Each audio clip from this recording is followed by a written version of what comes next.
हाँ भाई, good morning students. Class 7 में बात कर रहे थे हम कि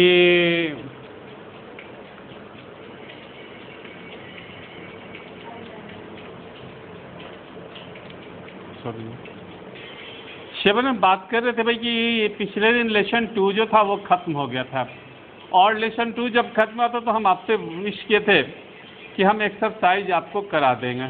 ठीक है, तो भाई एक्सरसाइज करा देंगे। तो हम आप चल रहे हैं एक्सरसाइज में।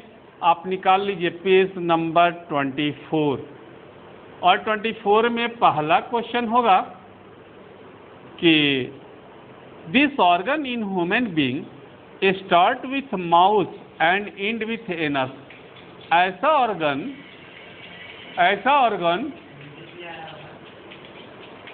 ठीक है, तो ऐसा ऑर्गन जो क्या होता है कि मुंह से शुरू होता है और एनस तक जाता है, तो ये है भाई एलिमेंट्री कैनल। ठीक है, उसके बाद है breaking down of complex insoluble organic compound into simple soluble molecule.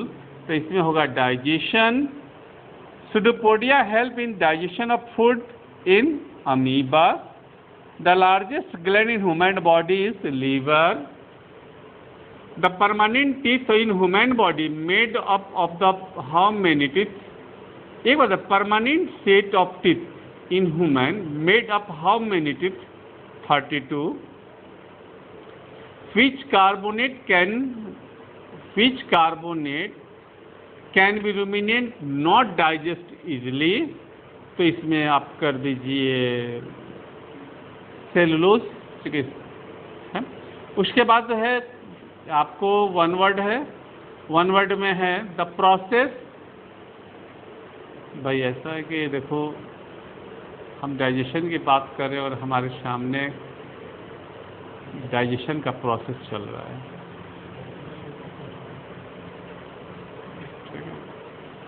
तो हाँ, चल रहा है भाई, ऐसा नहीं है।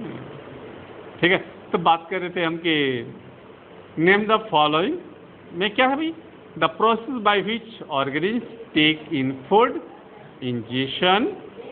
These help us to bite, chew, tear and grind the food with teeth. ऐसे जो हेल्प करता है, जो हमें क्या करता है, मदद करता है दांत काटने में, ग्राइंडिंग करने में, टीयर में। Thick wall muscular bag that contain hydrochloric acid, तो stomach. A small sac like digestive gland that store bile, liver. The partially digested food in the rumen of ruminant curd. तो भाई ये हो गया। तो ये जादू से हो जा रहा है भाई मेरा, जल्दी जल्दी आपका। हाँ, बात करें थे फाइबर टू फैब्रिक। फाइबर रेशा, और क्लास जब चलेगी भाई ऐसा लग रहा है हमको कि ऐसा लग रहा है, वैसा सच क्या है वो तो मैं नहीं जानता।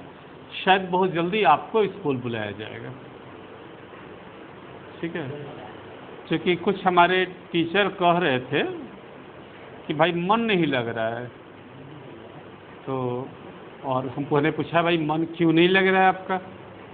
तो कह रहे कि मेरे 7 वाले बच्चे नहीं आए इसलिए मन नहीं लग रहा है। तो आई थिंक कि class 7 is the loveliest class in संस्कृति। संस्कृति के खास तौर पर सीनियर सेक्शन का क्लास 7 सबसे प्यारा क्लास है भाई, सबसे प्यारा है ना। और इसीलिए भाई टीचर कह रहे कि मन नहीं लग रहा है। अब पता नहीं टीचर का मन क्यों नहीं लग रहा है। तो खैर, और एक बात है, देखो ऐसा है कि हम तो विश करते हैं कि तुम लोग जल्दी आ जाओ, और अगर जल्दी आप आ जाओगे तो एक बात तो जरूर फ़ायदा होगा कि मुझे ऑनलाइन पढ़ाने से फुर्सत मिल जाएगी। क्योंकि मैं नहीं चाहता कि ऑनलाइन पढ़ाऊँ, मजबूरी में मैं पढ़ा दे रहा हूँ, दैट इज़ राइट, लेकिन मैं नहीं चाहता कि ऑनलाइन पढ़ाऊँ। और आप ऑफलाइन पढ़ाऊँगा तो मैं आपको फाइबर दिखा दूँगा, फैब्रिक दिखा दूँगा। क्योंकि साइंस कुछ करके देखने की चीज़ें, पढ़ना तो ठीक है, पढ़ लेते हैं। ठीक है, और आज तो हम देख रहे हैं दीपक सर साइंस को, एसएसटी को साइंस बना दिए हैं, और हम साइंस को एसएसटी बना दिए। वो बोर्ड पर जितना समझा के ड्रॉ करते हैं फिगर, वो साइंस में होना चाहिए। और हमको ऑनलाइन में देख रहे हैं कि ऑफलाइन की तरफ पढ़ाने में मज़ा नहीं आ रहा है। खैर, अब हम बात करें फाइबर टू फैब्रिक। मैं देखो ये बात इसलिए मैं कर दिया कि मैं अभी बार बार कर रहा हूँ फाइबर और फैब्रिक, इसलिए मैं कह रहा हूँ कि मैं मुंह से कर रहा हूँ फाइबर, और आपको अगर करके दिखा देता मैं कि how we turn fibre to fabric, तो आपको ज़्यादा अच्छा लगा। हालांकि एक प्रोजेक्ट भी है और मैं आपको बताऊंगा कि हाउ वी मेक क्लॉथ। ठीक है।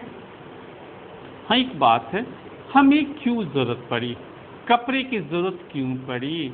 तो भाई देखो, कपड़े की ज़रूरत कब पड़ी? जब हम सिविलाइज हुए, जब हम सभ्यता की चरण में आए, तो हमें कपड़े की ज़रूरत पड़ी। उसके समय केले के पत्ते की यूज़ करते थे, थ्रेड की ज़रूरत पड़ी, नेचुरल फाइबर की ज़रूरत पड़ी, और उसके बाद वो क्या किए, कपड़े बनाए। लेकिन चूंकि पर्याप्त नहीं थी, आबादी बढ़ती चली गई, है ना भैया? तो लोग तो बड़े हो। अब एक बात बताओ, एक कारखाने में, एक मान लो कि छपरा शहर में एक कपड़े का कारखाना हो और यहाँ मात्र 500 मीटर कपड़ा बनता हो, तो छपरे की आबादी इतनी है तो फिर कपड़ा कैसे मिलेगा? नहीं मिलेगा। तो उसके लिए हमको नेचुरल फाइबर के अलावा किसे, सिंथेटिक फाइबर पर डिपेंड होना होगा, और सिंथेटिक फाइबर की सहायता से हम सिंथेटिक क्लॉथ बनाएंगे। चूँकि ये कंपनी में बनता है, फैक्ट्री में बनता है, तो फिर हम ज़्यादा से ज़्यादा इसी यूज चलेंगे। अब हम बात करें नेचुरल फाइबर में, तो ऊल की, तो ऊल जो है कॉमनली प्रोटीन फाइबर, अगर साइंस की दृष्टि से देखें तो ये प्रोटीन फाइबर है, ये हेयर से है। अगर ऊल के रेशे को आप जला देंगे तो आपको जैसे बाल की महकने की गंध आती है, एक स्पेशल गंध आएगी। ऊल जो होता है सॉफ्ट, वेवी हेयर होता है, जो सिपके, याक, गोट, रैबिट, कैमल, लामा और अल्पाका ऐसे जानवरों के बॉडी में होता है।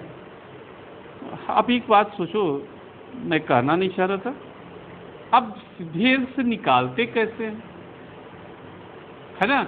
तो सिप से ऊल कैसे लिखते हैं? एक बात देखियो, आदमी को टकला होता है, देखियो टकला, नहीं देखे हो? ऐसे बड़ी खूबसूरत बाल थे हमारे, लेकिन मैंने नाई के घर गया, वो क्या क्या पूरा टकला कर दिया।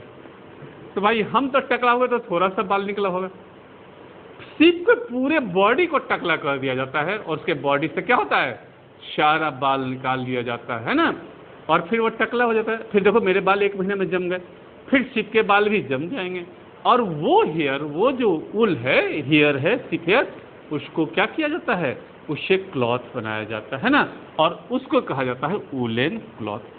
अब एक सवाल है, मान लो भाई मेरे बाल तो वाइट है, और मेरे वाइट बाल से तुम लोग बनाओगे अगर कपड़े, वाइट होगा।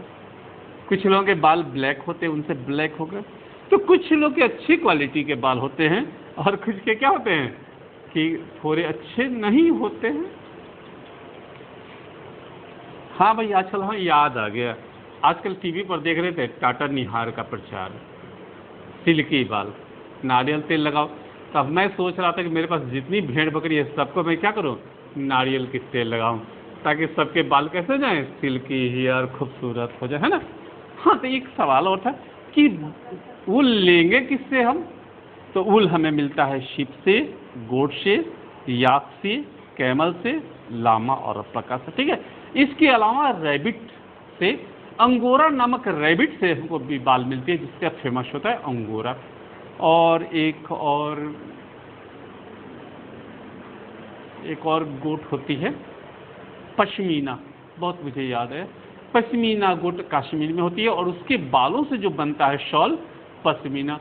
और शायद तुम लोग तो नहीं देखो, लेकिन मैं आपको बता दूं, पश्मीना शाल देखने में खूबसूरत नहीं होता है, लेकिन आपको विश्वास न हो कि अगर पश्मीना शाल एक ओढ़ लिया जाए और उसके ऊपर से एक पतली सी चादर भी डाल दी जाए, तो आपको इतनी गर्मी लगेगी, इतनी गर्मी लगेगी कि आपको दिसंबर के महीने में भी पसीना आ सकता है। बहुत अच्छी हीट देती है, और ये पश्मीना नामक गोट से प्राप्त होता है। तो जो ऊल होते हैं, ऊल एनिमल्स विच थिक कोट, जो कोट होती है हेयर कोट, उसको क्या कहते हैं, विंटर सीजन के लिए निकालते हैं। The hair traps a lot of hair. अब एक बात है, ऊल क्यों जरूरी है? तो ऊल जो होते हैं वो करली होते हैं, ठीक है, टेढ़े मेढ़े होते हैं। जब इसका बनता है वूलन का, अब एक बात देखो, सोचो कि थिंक कि वुलन कपड़ा, कोई भी वुलन कपड़ा ले लो, चाहे वो शॉल हो जाए चाहिए, और आपका शर्ट, तो शर्ट की तरह वुलन कपड़ा नहीं होगा। जब भी वुलन कपड़ा होगा तो उसमें हेयर निकले होंगे, और वो हेयर क्रम्प हुए होते हैं, उसमें क्या होते हैं, एयर ट्रैप होता है, और जैसे आप उसको ओढ़ते हैं, वुलन कपड़ा का यूज़ करते हैं, वो ट्रैप एयर आपकी बॉडी से हीट हो जाता है। जब हीट हो जाता है तो आपकी बॉडी से ही क्या मिलती है, आपकी बॉडी गर्म हो जाती है। भाई एक और भी बात तो मैं कहना था, लेकिन ऐसे जल्दी मैं पढ़ा लूँ। अब हम बात करते हैं कि अच्छी सिप ब्रीडिंग कौन सी होती है, किस सिप की ऊल कैसी होती है और कहाँ मिलती है। तो लोही सिप जो होती है, इसकी क्वालिटी बहुत अच्छी क्वालिटी की ऊल होती है। ये राजस्थान और पंजाब में मिलती है। रामपुर बसहर, ये ब्राउन फ्लिस की होती है, उत्तर प्रदेश और हिमाचल प्रदेश में मिलती है। नाली कारपेट ऊल होता है, मतलब कालीन बनाने वाला ऊँट होता है, जो राजस्थान, हरियाणा, पंजाब में मिलता है। भखरवाल, ये वुलन शॉल के लिए होता है, ये जम्मू और कश्मीर में मिलती है। मारवाड़ी, ये कोर्स ऊल होता है, जो गुजरात में मिलता है।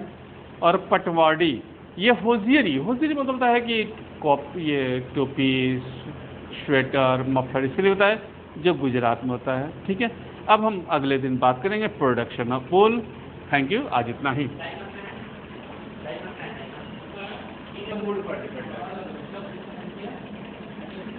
Good morning student. अभी क्लास 7 के लिए मैथ्स में आज का रिवीजन का चैप्टर है, जो हाफ ईयरली एग्जाम होने वाला है। उसमें additional number, exponent, algebraic expression, ratio and proportion, properties of triangle, ये आपका 5 जो एक्सरसाइज है, 5 जो लेसन है, इसी 5 लेसन से क्वेश्चन को तैयार करना है। और ये rational number, exponent, algebraic expression, ratio and proportion और प्रॉपर्टीज ऑफ ट्रायंगल, अभी क्लास में इसके पहले प्रॉपर्टीज ऑफ ट्रायंगल हम बताए थे। इसमें टोटल क्वेश्चन, जिसमें 10 क्वेश्चन आपका ऑप्शनल होगा, फिल इन दी ब्लैंक्स होगा 10 नंबर का।